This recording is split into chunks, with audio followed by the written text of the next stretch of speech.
all pretty boring. So, Adam, if you want to go into your first one. Okay, well, before we started recording, I wrote down a little list and what the order I was going to do this. Looking back through it, and from what we've talked about, I'm changing that list and the order of it. So, I'm actually going to start with OKC just because we talked on this earlier. Okay. My thing is something that Angelo has talked on, and something we talked on earlier, is they need to trade some of those picks and get something. So, my Christmas wish list for them is that they use a couple of their picks, get them just an extra player, and then going into the draft, if they still have their pick, which I'm not sure if they do, but going into the Thunder, of course they do. Yeah, so it's Sam Presti if he's not trading his own pick. So going into the next season, trade those picks, get you a second star player to go alongside Shea, and then draft somebody decent in the draft. You have a good starting core. Here's my hot take. Okay. I think it's more likely they trade SGA than they trade for a star because they have to figure out if they got something with Chet Holmgren or not. But that's what I'm saying. If with Chet being injured, and if they don't have something with Chet, they need to move SGA. But with Chet being injured right now, SGA is your only thing keeping you going. I think you trade SGA. I don't think you trade SGA. I think you take a long, hard look at what your plan is for the next 5 years.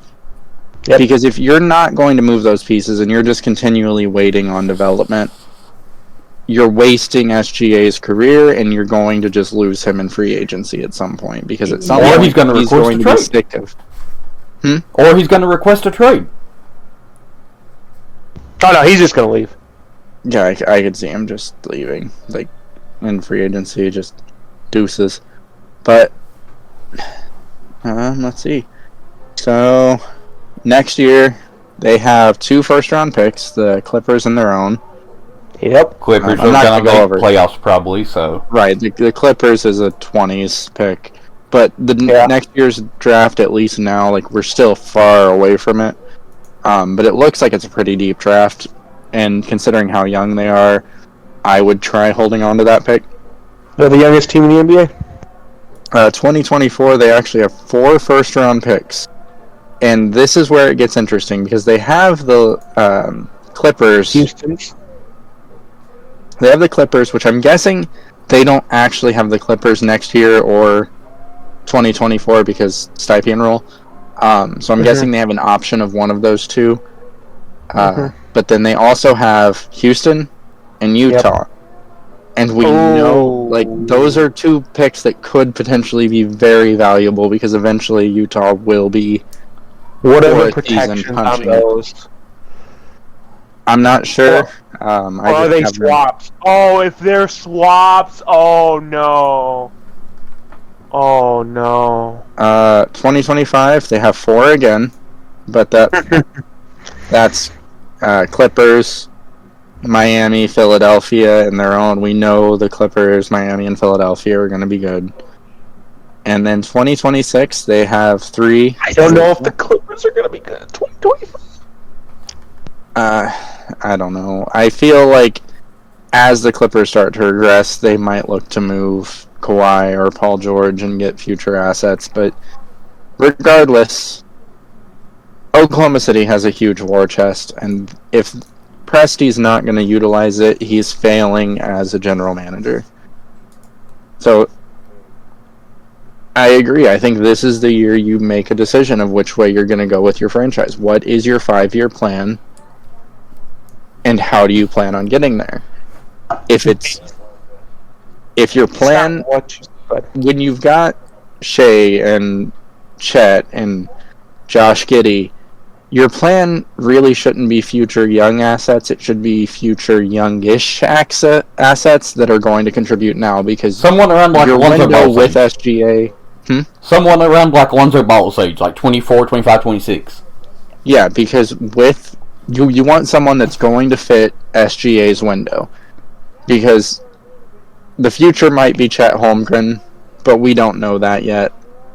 But right now, you have to build with the idea that you're going to be competing in SGA's prime, because if you're not, you're going to lose him.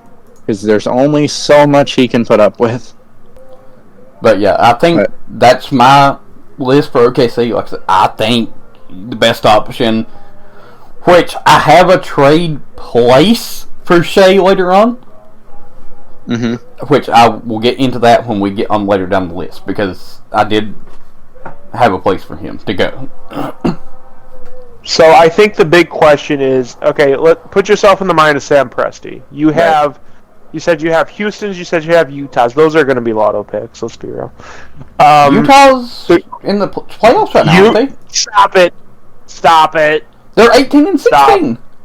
Yeah, what's their last 10? 2 years ago? That's what I'm trying to get to right now.